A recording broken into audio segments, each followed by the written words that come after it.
Terima kasih waktu yang telah diberikan oleh moderator. Pertama-tama saya ucapkan terima kasih kepada Bapak Ibu sekalian yang telah sudi meluangkan waktunya untuk mengisi diseminasi di siang hari ini. Ya.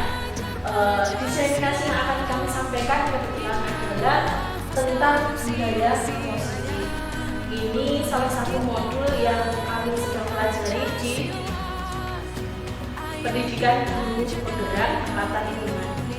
Nah, sebelum masuk ke materi budaya positif, kita akan terlebih dahulu ya, mencari latar belakang kenapa sih di sekolah itu perlu diterapkan budaya positif. Yang pertama, berangkat dari filosofi yang dinyatakan oleh Ki Hajar Dewantara. Saya yakin Bapak Ibu sekalian sudah sangat mengenal dan sangat dekat sekali dengan yang bernama Ki Hajar Dewantara. Ya. Nah, di sini ada dua yang saya garis bawahi dari apa yang disampaikan oleh Ki Hajar Dewantara. Yang pertama tentang pendidikan itu sifatnya menuntun. Seperti yang bisa Bapak Ibu lihat di situ, Bapak Ibu baca, pendidikan itu menuntun. Jadi sebagai seorang guru, kita itu hendaknya tugas kita adalah menuntun, membimbing anak untuk menemukan potensi yang ada di dalam dirinya masing-masing. Setelah potensi ditemukan, maka terciptalah kebahagiaan dan kebahagiaan setinggi-tingginya pada diri anak. Yang kedua, yang saya garis bawahi itu tentang merdeka. Menurut Ki Hajar Dewantara, merdeka menurut Ki Hajar Dewantara itu dimaknai dengan tidak hanya terlepas dari perintah, akan tetapi juga cara buat memerintah diri sendiri. Ini kaitannya dengan apa Bapak Ibu? Kalau saya menggaris bawahi kata kalimat ini kaitannya adalah dengan tentang motivasi diri, motivasi internal anak. Bagaimana menumbuhkan budaya positif itu pada diri anak. Anak tergerak untuk melakukan kebaikan itu bukan karena A atau bukan karena B, bukan takut hukuman A ataupun hukuman B. Nah, ini yang akan kita bahas lebih nanti. Selanjutnya tentang nilai dan peran guru penggerak. Mungkin Bapak Ibu sekalian bertanya-tanya. Saya pun sendiri sebelum mengikuti program guru penggerak itu bertanya-tanya. Kira-kira apa sih fungsinya guru penggerak nanti? Kenapa harus diadakan pendidikan guru penggerak? Nah, itu yang ada di dalam benak pikiran saya. Tapi setelah saya mengikuti pendidikan guru penggerak di angkatan 5 ini, saya mulai sedikit demi sedikit dipahamkan bahwasanya guru penggerak itu memiliki nilai dan peran, bukan hanya sekedar simbol atau sebagai gelar istilahnya seperti itu. Nah, di sini ada beberapa nilai dan peran yang dijelaskan. Yang pertama tentang nilai guru penggerak. Nilai guru penggerak sendiri itu ada 5. Yang pertama berpihak pada murid. Berpihak pada murid ini bagaimana seorang guru ini harus mengutamakan muridnya, kepentingan muridnya.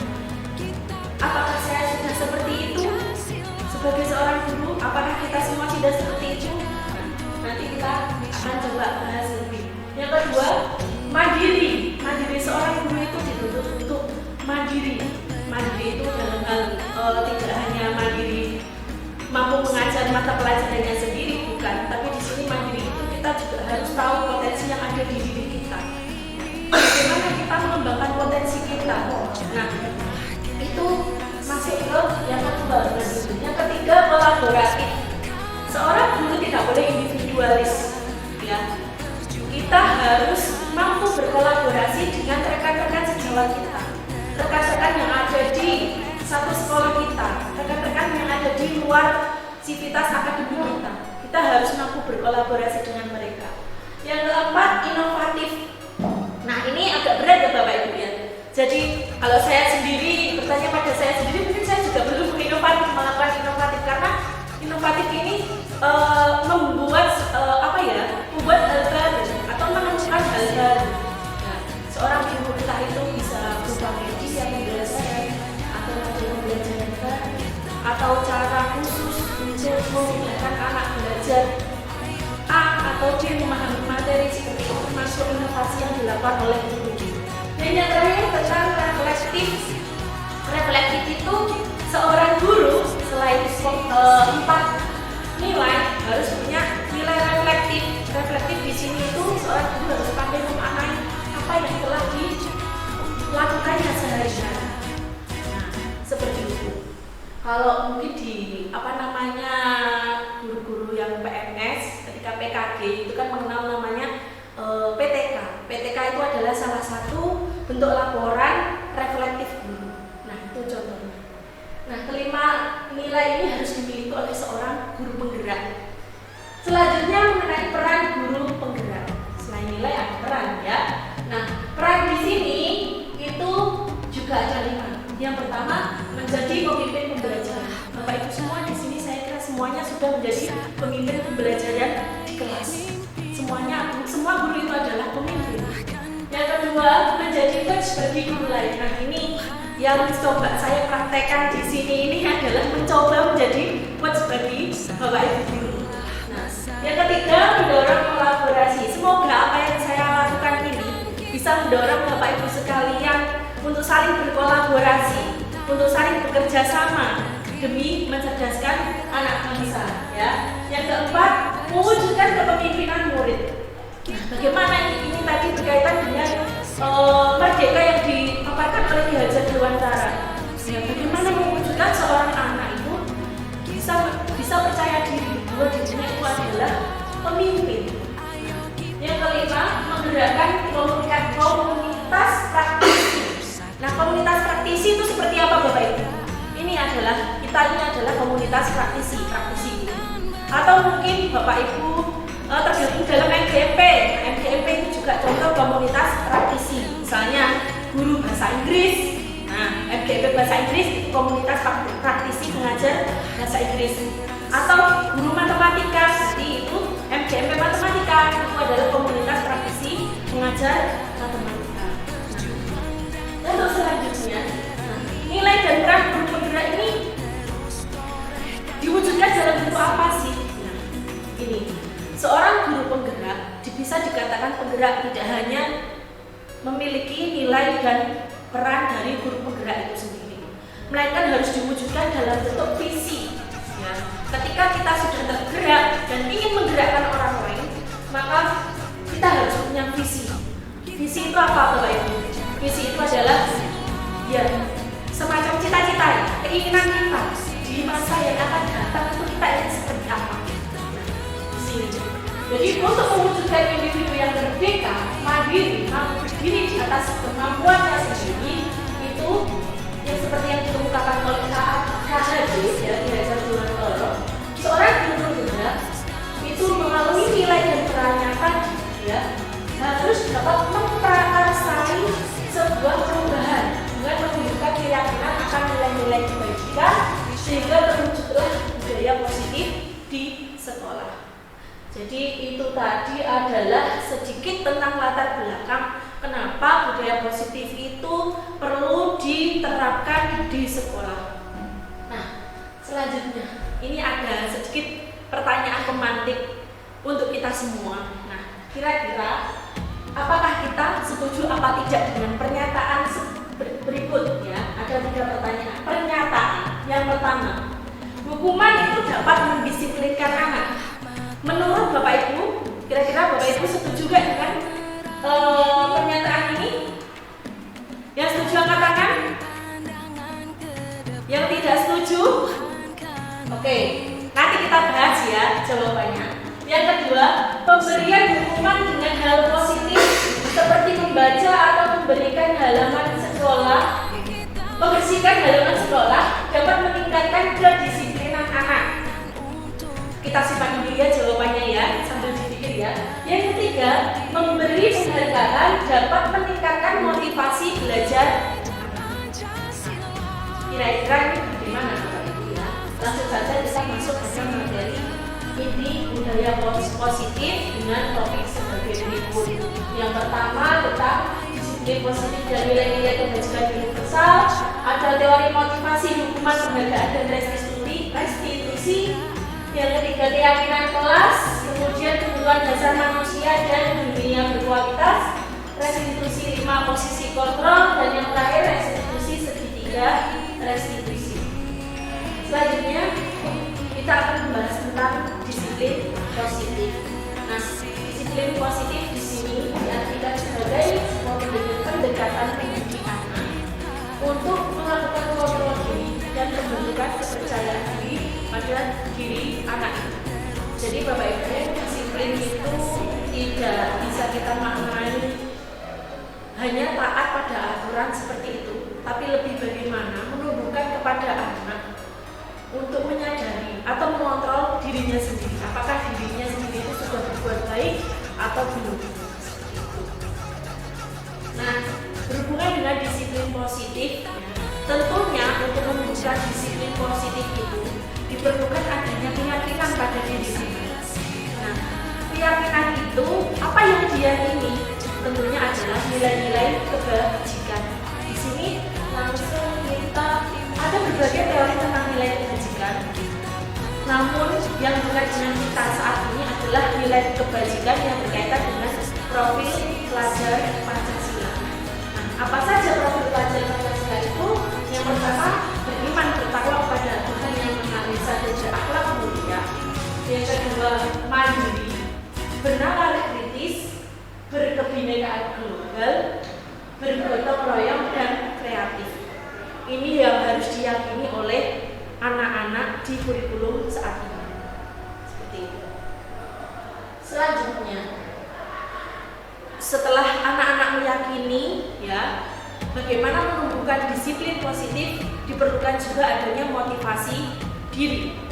Nah, motivasi yang bagus untuk anak itu yang seperti apa? Ada dua jenis. Di sini dijelaskan ada motivasi eksternal dan motivasi internal. Motivasi eksternal berasal dari luar diri anak dan internal berasal dari dalam diri anak itu sendiri. Nah, di sini tertuliskan motivasi eksternal jika anak itu masih melakukan sesuatu itu karena apabila saya tidak melakukannya itu akan terjadi seperti apa? Nah, itu masih motivasi eksternal. Yang kedua, apa yang akan saya dapatkan apabila saya melakukan sesuatu itu juga masih motivasi eksternal. Dan motivasi internal itu yang seperti apa? Saya akan menjadi orang yang lebih baik, atau saya akan menjadi orang seperti apa bila saya melakukannya itu atas kesadaran dari dalam diri sendiri. Ini tadi ya Bapak Ibu sempat kita bahas di awal, ada 3 pertanyaan pemantik yang kita renungkan bersama tadi tentang hubungan, bahwasanya hukuman dan penghargaan. Di sini kita bahas lebih dulu tentang penghargaan, bahwasanya penghargaan itu malah akan menurunkan kualitas anak. Seorang ini maksudnya seperti apa? Seorang anak apabila dia sudah mendapatkan penghargaan, dia akan mudah puas. Ya, katakanlah misalnya contohnya seperti ini. Bapak Ibu di dalam kelas memberi penghargaan kepada anak yang memiliki nilai 100 pada ulangan, katakanlah seperti itu. Maka seorang anak itu dikatakan kualitasnya, dikatakan kenapa di sini dikatakan menurunkan kualitas, maka seorang anak tersebut akan mudah puas. Oh berarti ya sudah, kalau keberhasilan saya adalah ketika saya mendapat nilai 100, saya mendapatkan hadiah dari Bapak Ibu, sudah. Dia tidak akan menambahkan atau menambah apa ya istilahnya itu usaha dalam dirinya. Yang kedua, penghargaan itu memastikan kreativitas. Benar ya, kalau si anak yang mendapat nilai 100 dia sudah puas dengan seperti itu, sudah fokusnya dia itu ya wes saya dapat nilai 100, sudah, dia tidak akan berbuat lebih lagi. Yang ketiga, penghargaan itu mengurangi motivasi intrinsik. Ini bisa terjadi pada diri seorang anak yang memiliki yang mendapatkan hadiah ataupun seorang anak yang tidak mendapatkan hadiah. Seorang anak ketika mendapatkan penghargaan dengan dia mendapatkan nilai 100, katakanlah seperti itu, dia sudah motivasinya hanya untuk mendapatkan nilai 100. Sementara si anak yang tidak dapat nilai 100, dia akan yaudah, mungkin ada seperti ini Bapak Ibu ya, akan terjadi seperti ini. Ya udah, paling yang dapat nilai 100 yaitu itu aja, nanti yang lebih aja yaitu itu aja. Nah, ini yang bisa dikatakan diberikan sebagai mengurangi motivasi pada diri anak. Nah, itu. Selanjutnya, nah ini Bapak Ibu. Sebaiknya kita itu memberikan hukuman atau konsekuensi. Nah, ini ya muncul istilah konsekuensi. Coba kita baca bersama-sama ya. Di situ ada beberapa kasus. Ini manakah yang tergolong hukuman atau manakah yang tergolong konsekuensi? Yang pertama, mencatat 100 kali di dalam buku kalimat saya tidak akan terlambat lagi karena terlambat ke sekolah. Nah, kira-kira ini masuk hukuman atau konsekuensi? Di situ masuk hukuman. Sekarang kita cari tidak, kita bahas bersama semua ya Bapak Ibu ya. Kita cari yang kedua tentang konsekuensi. Yang tergolong konsekuensi di sini menggantikan kertas tugas teman yang telah dicoret. Sekilas kalau Bapak Ibu membaca, kira-kira apa yang membedakan konsekuensi dan hukuman? Kita akan bahas lebih detailnya di sini. Perbedaan antara hukuman dan konsekuensi. Hukuman itu adalah sesuatu yang menyakitkan dan harus terjadi. Sedangkan konsekuensi itu adalah sesuatu yang harus terjadi. Yang kedua, hukuman itu membuat anak sakit fisik maupun hati untuk jangka waktu yang lama. Betul apa tidak Bapak Ibu? Seringkali kita itu menghukum karena inginnya kita itu memang untuk hal yang positif supaya anak itu lebih disiplin seperti itu. Tapi terkadang efeknya di anak itu jangka panjang. Dia akan selalu mengingat saya pernah mendapatkan hukuman A atau mendapatkan hukuman B oleh Pak A atau Ibu B seperti itu. Itu akan menimbulkan efek rasa sakit hati. Tapi ketika kita memberikan konsekuensi pada anak itu akan merasa tidak nyaman dalam jangka waktunya itu panjang. Tadi disebutkan salah satu contoh hukumannya adalah seorang anak yang disuruh mencatat 100 kali yang masuk hukumannya. 100 kali saya telah datang terlambat. Yang satunya, si anak tadi yang tergolong konsekuensi, dia disuruh untuk mengganti buku temannya yang dicoret-coret. Nah, efek jangka panjangnya, efeknya yang lebih ke jangka panjang itu adalah yang hukuman. Ya, dia akan lebih sakit hati apabila disuruh menulis selama 100 kali daripada harus mengganti buku temannya. Ya, itu bisa kita renungkan bersama. Tidak perlu saya baca satu persatu deh Bapak Ibu ya, sudah terlihat semuanya. Lanjut. Nah, selanjutnya untuk meminimalis ya, seorang anak itu berbuat kekeliruan atau pelanggaran ya, kita sadari bersama bahwa pelanggaran yang dilakukan anak itu pasti dilakukan dengan tidak disengaja ya, ataupun ada yang mungkin yang disengaja. Nah, untuk meminimalisasi itu ya, kita sebaiknya diminta untuk membuat apa yang dinamakan keyakinan kelas. Nah, apakah Bapak Ibu sudah pernah mempraktekkan di kelasnya masing-masing sebelum pelajaran kita membuat kesepakatan kelas atau biasanya disebut dengan kontrak belajar Bapak Ibu? Nah, ini keyakinan kelas yang seperti apa sih yang sebaiknya itu ada di kelas? Ini ada model A dan model B. Di situ dicontohkan tekad dan mewujudkan persatuan. Dan kesepakatan kelasnya adalah datang tepat waktu, mengucapkan salam, menjaga kebersihan sekolah, aktif dalam belajar. Itu A. Yang kedua, kesepakatan kelas bunyinya seperti ini. Kami guru dan murid saling menyayangi. Kami murid yang semangat belajar. Kami murid yang peduli dengan teman-teman. Kira-kira kalau dibaca enak yang mana Bapak Ibu?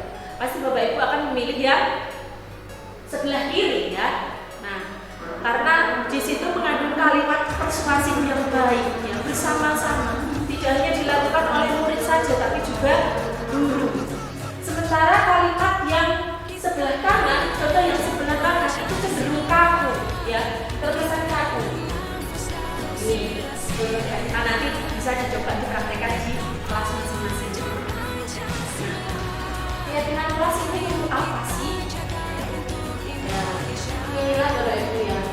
kembali lagi, ketika seorang anak melakukan sebuah pelanggaran, pasti saya yakin Bapak Ibu semuanya sudah pasti memikirkan apa sih yang menyebabkan si anak itu berbuat kesalahan atau melakukan pelanggaran.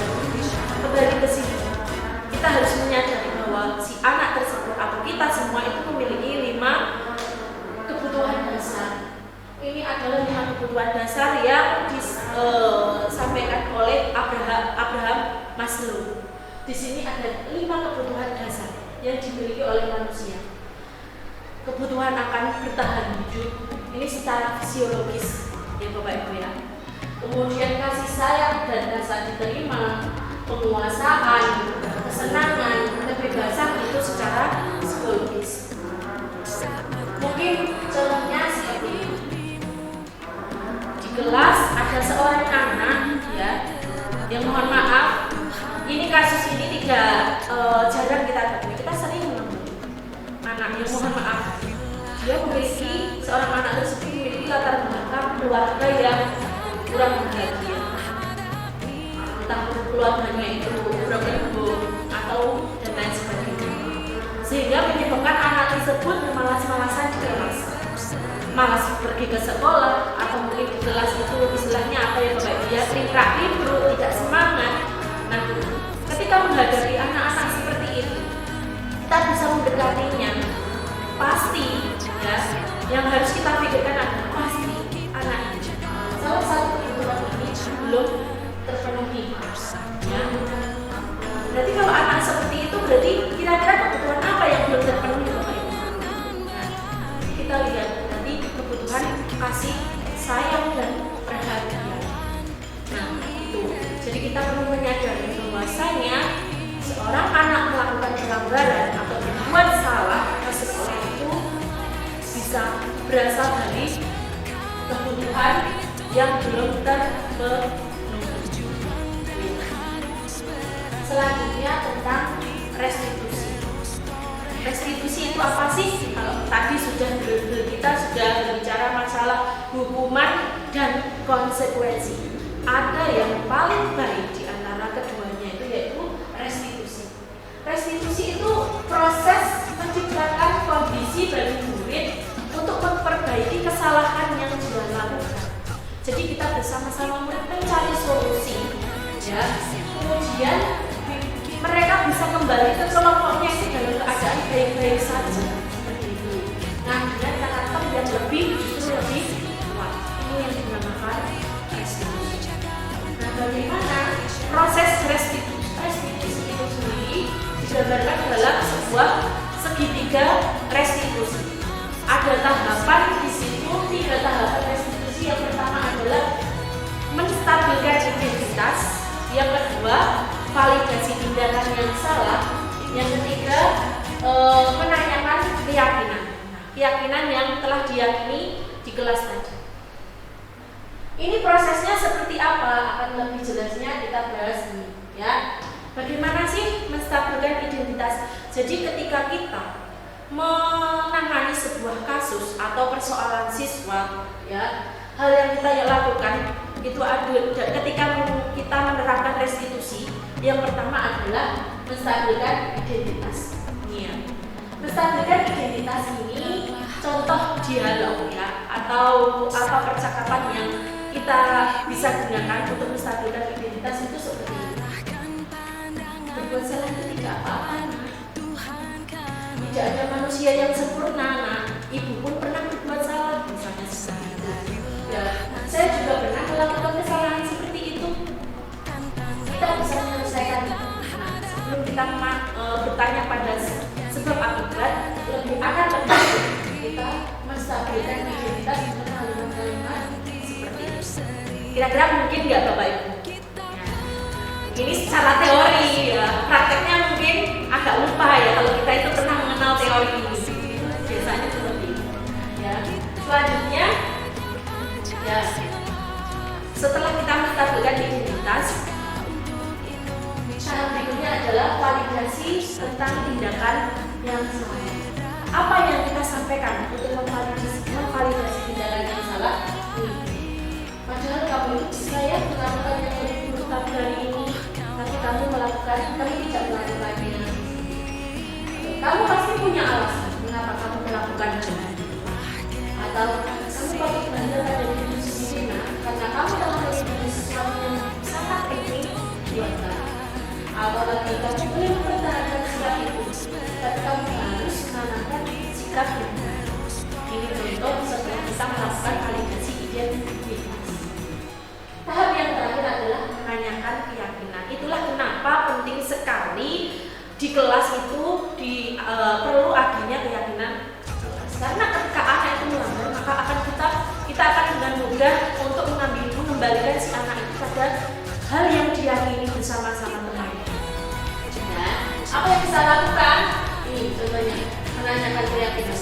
Apa yang kita percaya sebagai satu keluarga? Apa nilai-nilai umum yang telah kita sepakati? Nah, kita waktu itu telah membuat kesepakatan kelas kan? Apa nilai-nilai yang kita sepakati? Kenapa menanyakan keyakinan pada praktik segitiga. Dalam proses restitusi itu sendiri, Bapak Ibu, ya, itu kelihatan sempurna sekali ya Bapak Ibu. Ya. Di sini Bapak kita semua itu sebagai guru itu ketika menangani kasus atau masalah kita memiliki 5 posisi kontrol. Ada posisi negatif dan ada posisi positif.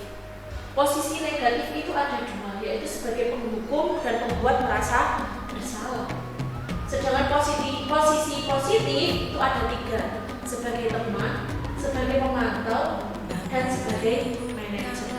Nah, praktik segitiga restitusi itu tadi adalah posisi seorang manajer.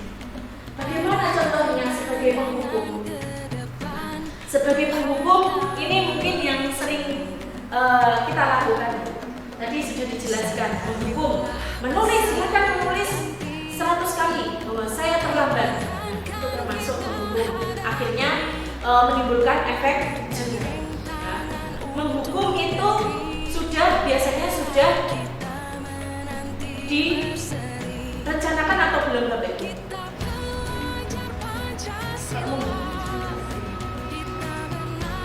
Menghukum itu secara tiba-tiba terjadi, ya. Menghukum itu secara tiba-tiba terjadi. Kalau banyak konsekuensi tadi kan sudah direncanakan. Itu bedanya antara hukum dan konsekuensi. Ya. Sebagai penghukum. Bagaimana sebagai teman? Sebagai teman itu bisa seperti ini. Dicontohkan di sini.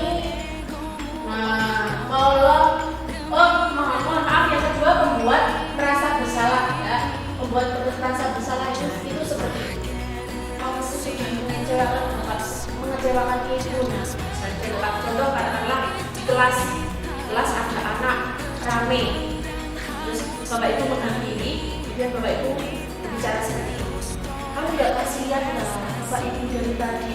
Ibu tadi sudah menjelaskan panjang lebar sampai berkeringat.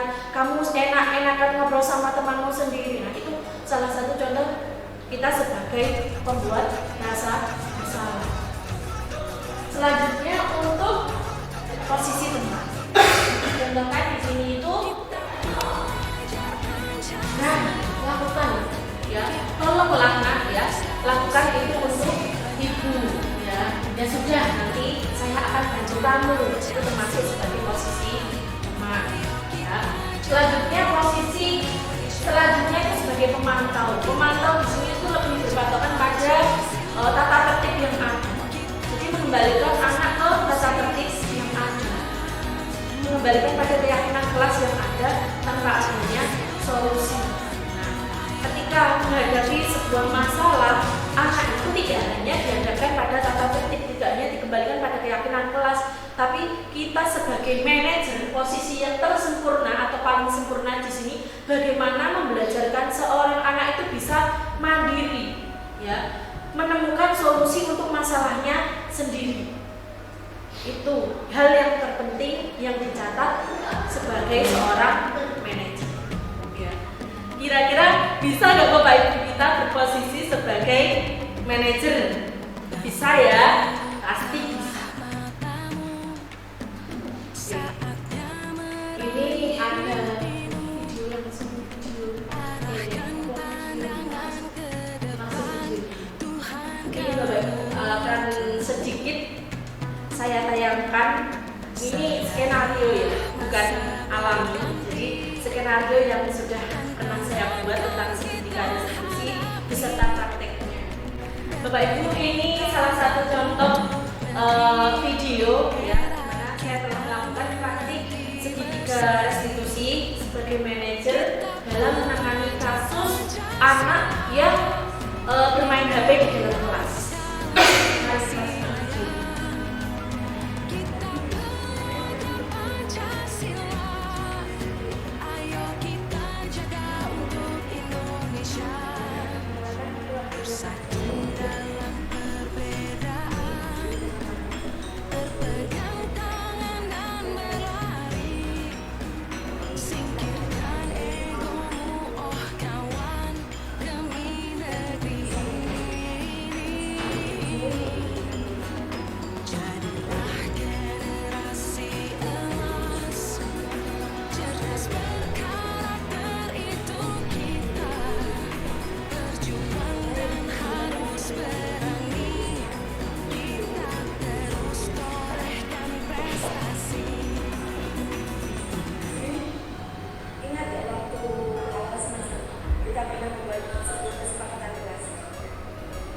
Ingat ya, coba sebutkan salah satu. Bertemu kesepakatan buat untuk kita ajak ke sana.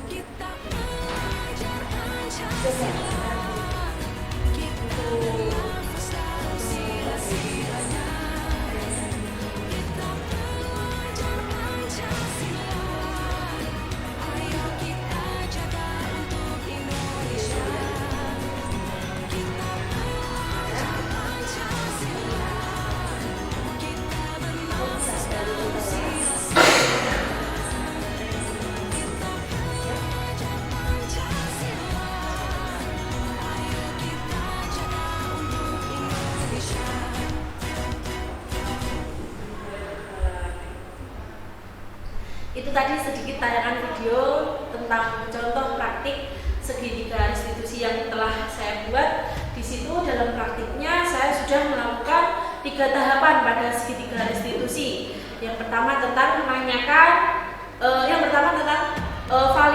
validasi identitas. Nah, saya tadi sudah katakan pada Asril, tokoh dalam video ini, pemeran dalam video ini. Asril di sini kita tidak mencari siapa yang benar ataupun siapa yang salah.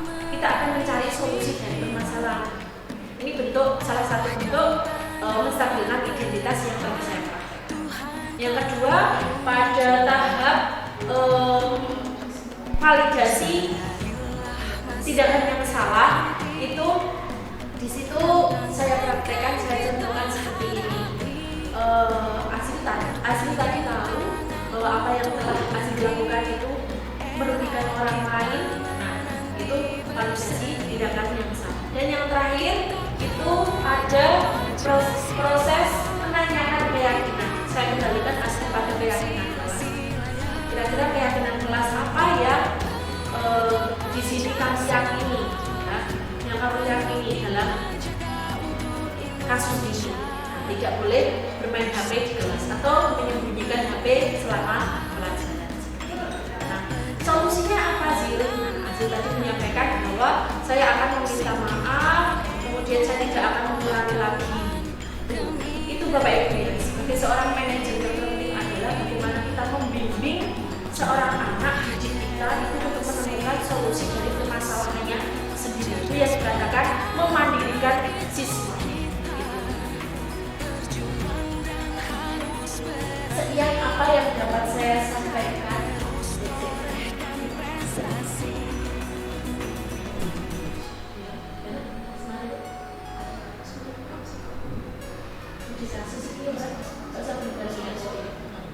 Oke. Sekian yang dapat saya sampaikan Bapak Ibu ya. Terima kasih atas partisipasinya. Salam dan bahagia. Guru bergerak Indonesia maju. tergerak, bergerak, dan menggerakkan. Assalamualaikum warahmatullahi wabarakatuh.